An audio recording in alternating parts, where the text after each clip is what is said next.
Welcome back to another BJJ Brick review. Today I'm reviewing The Jiu-Jitsu Answer Man by Roy Harris.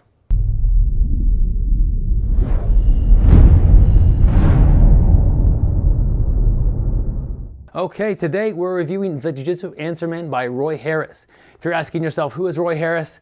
Welcome to BJJ. He's one of the original Dirty Dozen. One of the first 12 Americans to achieve the rank of black belt. He did that in 1998. Were you training BJJ in 1998? I know I wasn't. So he's got a wealth of knowledge, and he's put together some of the most important questions he's answered over the years and put them in this book. He kind of categorized these questions into different things. He has some basic questions, intermediate questions, questions for people over 40, over 50. And you might be asking yourself, well, he doesn't have my questions in this book. And that may be true. He's not answering your personal questions. I do think the 80-20 rule applies here. 80% of your questions are probably in this book, as far as suffering any frustrations or how do I get over this hurdle, that sort of thing. Most people are asking similar questions out there, and he's covering them in this book. And that leaves you another 20% to find and get those answers somewhere else. But really, I think it's a great resource for people to just kind of get going in the right direction or to stay in the right direction.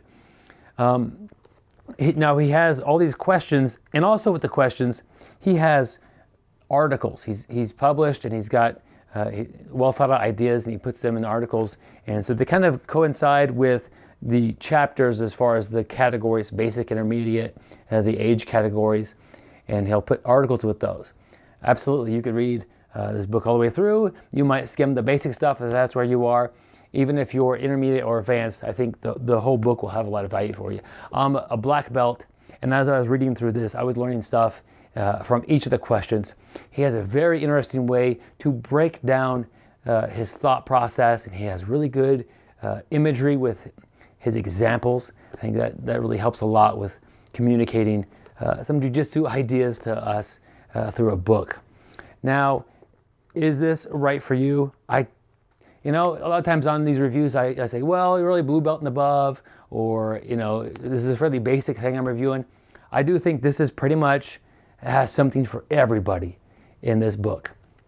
The fact is, just learning his thought process and how he tackles these questions, you're gonna learn things like just from that example.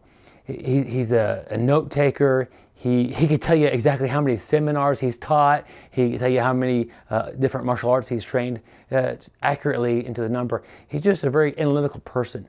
And so when you get a person like that writing a book like this, there's a lot of value in that.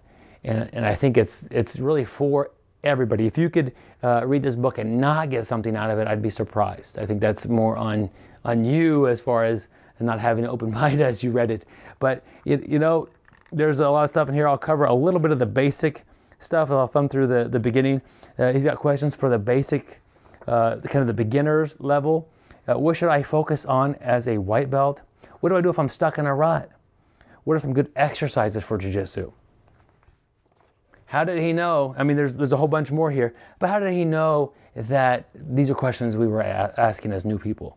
Because he's answered these questions a whole bunch.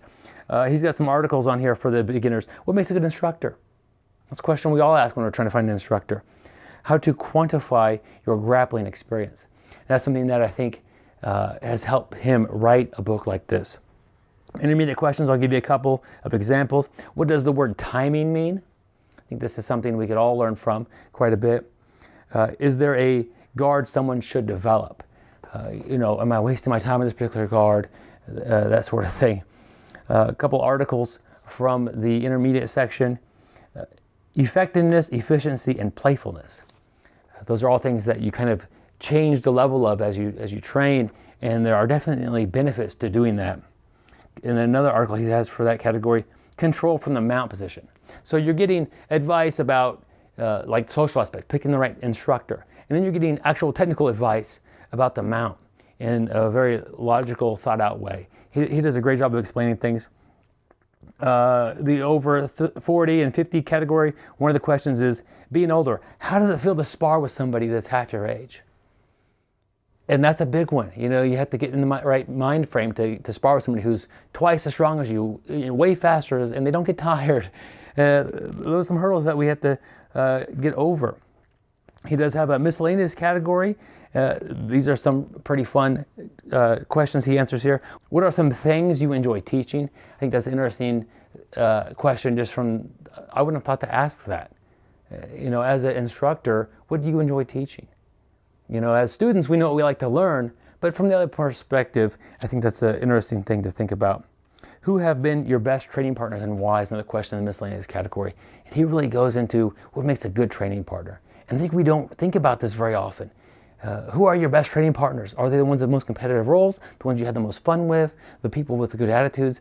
He does a great job of explaining how to find good training partners.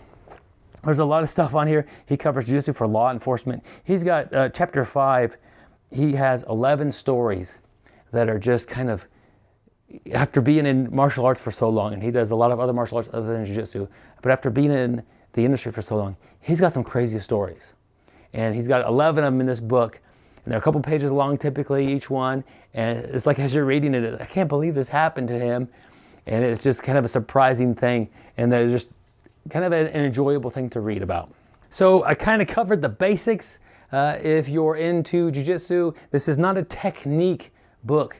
This is a learn more about Jiu-Jitsu book and really understand it at a deeper level. So I think that there's a lot of value in this because it's not, you don't throw in the technique of, 50 arm bars in one book or how to do a million different sweeps. This is how to think about Jiu-Jitsu, how to better understand it. And I think that this is a valuable tool for pretty much anybody.